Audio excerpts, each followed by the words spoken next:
So hello every one, ഇന്ന് നമുക്ക് immuno ഇലക്ട്രോഫോറസിസിനെ കുറിച്ച് പഠിക്കാം. നമ്മുടെ കയ്യിൽ സപ്പോസ് ഒരു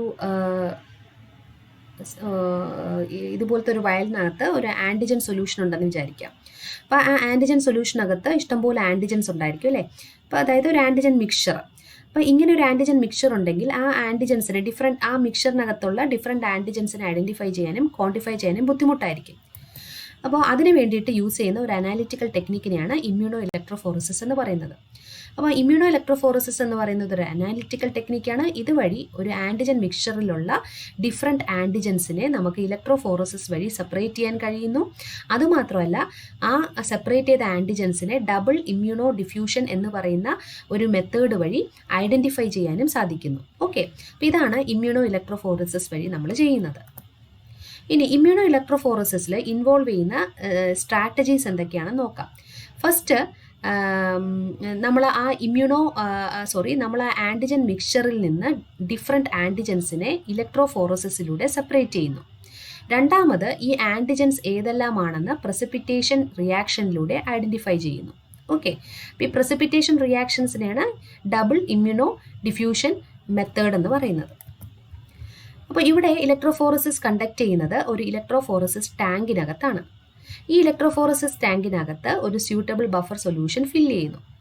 എന്നിട്ട് ഈ ടാങ്കിൻ്റെ നടുക്കായിട്ട് ഒരു ജെൽ ട്രേ പ്ലേസ് ചെയ്യുന്നു.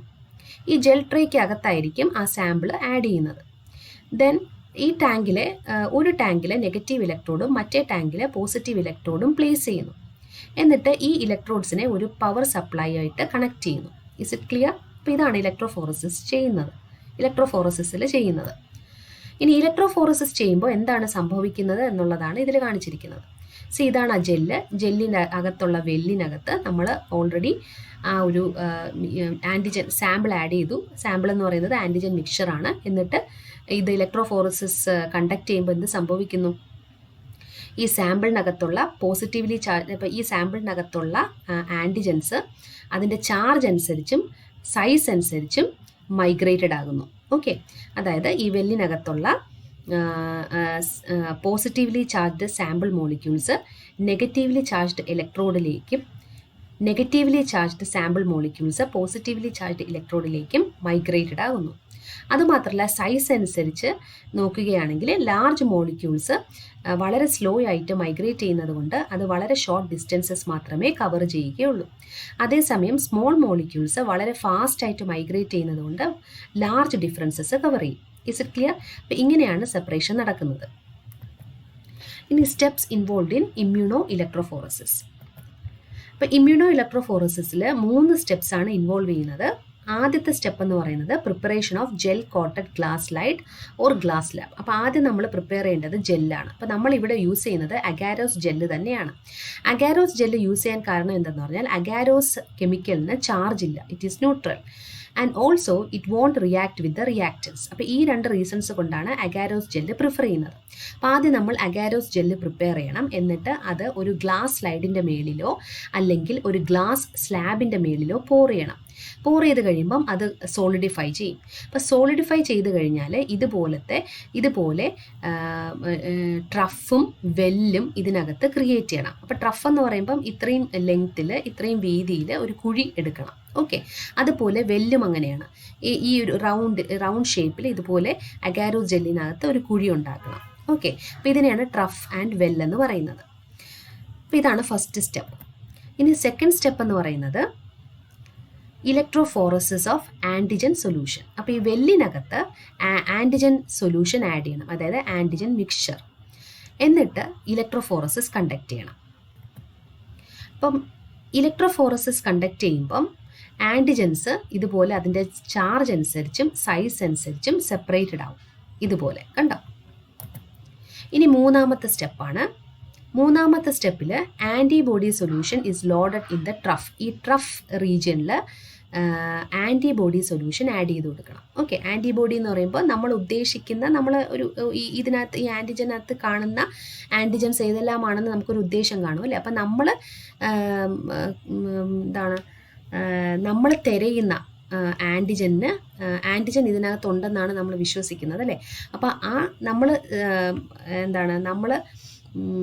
ട്രേസ് ചെയ്യുന്ന ആൻറ്റിജൻ, ഈ നമ്മൾ ട്രേസ് ചെയ്യുന്ന ആൻറ്റിജൻ ഈ ഒരു സാമ്പിളിനകത്ത് ഉണ്ടെന്ന് നമ്മൾ വിശ്വസിക്കുന്നു. അപ്പോൾ ആ ആൻറ്റിജന് സ്പെസിഫിക് ആയിട്ടുള്ള ആൻറ്റിബോഡി വേണം ഈ ട്രഫിൽ ലോഡ് ചെയ്ത് കൊടുക്കാൻ. ഓക്കെ, ലോഡ് ചെയ്ത് കൊടുത്തിട്ട് ഈ പെർട്ടിക്കുലർ ജെല്ലിനെ അതുപോലെ തന്നെ ഇൻക്യുബേറ്റ് ചെയ്യണം. യാതൊരു ഡിസ്റ്റർബൻസും കൊടുക്കാതെ അതിനെ അങ്ങനെ ഇൻക്യുബേറ്റ് ചെയ്യാൻ വയ്ക്കുക. അപ്പോൾ ഇവിടെ എന്ത് സംഭവിക്കുന്ന അറിയാമോ? ആൻറ്റിബോഡീസും ആൻറ്റിജൻസും ആ ജെല്ലിലേക്ക് ഡിഫ്യൂസ്ഡ് ആകും. ഇതുപോലെ കണ്ടോ? അങ്ങനെ ഡിഫ്യൂസ്ഡ് ആയി കഴിയുമ്പം ഈ നമ്മൾ ഉദ്ദേശിക്കുന്ന ആൻറ്റിജൻ തന്നെ, ആൻറ്റിജൻ്റെ ആൻറ്റിബോഡി ആണെങ്കിൽ ഈ ആൻറ്റിജനും ആൻറ്റിബോഡിയും തമ്മിൽ ഒരു കോംപ്ലക്സ് ഫോം ചെയ്യും ഇതുപോലെ. അപ്പോൾ ആ കോംപ്ലക്സ് നമുക്ക് ഒപ്പേക്ക് പ്രസിപ്പിറ്റേറ്റ് ആയിട്ട്, വൈറ്റ് കളേർഡ് ഒപ്പേക്ക് പ്രസിപ്പിറ്റേറ്റ് ആയിട്ട് നമുക്കിതുപോലെ കാണാൻ സാധിക്കും ഇതിൻ്റെ ബൗണ്ടറീസിൽ, ആൻറ്റിജൻ്റെയും ആൻറ്റിബോഡിയുടെയും ബൗണ്ടറീസിൽ. ഓക്കെ, അപ്പോൾ അങ്ങനെയാണ് നമ്മൾ ആൻറ്റിജൻസിനെ ഐഡൻറ്റിഫൈ ചെയ്യുന്നത്. അപ്പം നമ്മൾ ഏത് ആൻറ്റിജൻ ആയിരിക്കുമെന്ന് ഊഹിച്ചിട്ടാണ് അതിൻ്റെ സ്പെസിഫിക് ആൻറ്റിബോഡി ആഡ് ചെയ്യുന്നത്, അല്ലേ? അപ്പോൾ ഇങ്ങനെ ഒരു ഇമ്മ്യൂണോ പ്രസിപ്പിറ്റേഷൻ ഫോം ചെയ്താൽ അതിൻ്റെ അർത്ഥം നമ്മൾ ഉദ്ദേശിക്കുന്ന ആൻറ്റിജൻ തന്നെയാണ് ഈ മിക്സ്ചറിലുള്ളത് എന്നുള്ളതാണ്. അപ്പം ഇങ്ങനത്തെ കേർവ്ഡ് പ്രസിപ്പിറ്റേഷൻ ബാൻഡ്സ് ആണ് ഫോം ചെയ്യുന്നത്. ഓക്കെ, ദെൻ ആപ്ലിക്കേഷൻസ് നോക്കാം. It is used in clinical labs to detect the presence or absence of proteins in serum. അപ്പോൾ ബ്ലഡ് സീറത്തിൽ ഉള്ള ഡിഫറെൻറ്റ് പ്രോട്ടീൻസ് പ്രസൻ്റ് ആണോ ആബ്സെൻ്റ് ആണോ എന്ന് നമുക്ക് ഇതിലൂടെ കണ്ടുപിടിക്കാൻ പറ്റും. അപ്പം ഓക്കെ, അപ്പം ഇതാണ് ഇമ്മ്യൂണോ ഇലക്ട്രോഫോറസിസിൻ്റെ ആപ്ലിക്കേഷൻ. അപ്പോൾ ഇമ്മ്യൂണോ ഇലക്ട്രോഫോറസിസിൽ നമ്മൾ 2 സ്റ്റെപ്സാണ് കണ്ടക്ട് ചെയ്യുന്നത്. ഫസ്റ്റ് സ്റ്റെപ്പിൽ നമ്മൾ സാമ്പിൾ ആഡ് ചെയ്തിട്ട് അത് ഇലക്ട്രോഫോറസിസ് ചെയ്യുന്നു. രണ്ടാമത്തെ അപ്പോൾ ഇലക്ട്രോഫോറസിസ് ചെയ്യുമ്പം ആ സാമ്പിളിലുള്ള ഡിഫറെൻറ്റ് ആൻറ്റിജൻസ് സെപ്പറേറ്റഡ് ആകുന്നു. രണ്ടാമത്തെ സ്റ്റെപ്പിൽ നമ്മൾ ഡബിൾ ഇമ്മ്യൂണോ ഡിഫ്യൂഷൻ മെത്തേഡ് ചെയ്യുന്നു. അപ്പോൾ ഇതിലൂടെ നമ്മൾ സെപ്പറേറ്റ് ചെയ്തെടുത്ത ആൻറ്റിജൻസിനെ നമുക്ക് ഐഡൻറ്റിഫൈ ചെയ്യാൻ സാധിക്കുന്നു. ഓക്കെ, അപ്പോൾ ഇതാണ് ഇമ്മ്യൂണോ ഇലക്ട്രോഫോറസിസ് വഴി ചെയ്യുന്നത്. Is it clear? അപ്പോൾ ഇത്രയേ ഉള്ളൂ ഇന്നത്തെ ക്ലാസ്സിൽ. നെക്സ്റ്റ് ക്ലാസ്സിൽ ബാക്കി പോർഷൻ പഠിപ്പിക്കാം. Anyway, thanks a lot my dear students for your patients.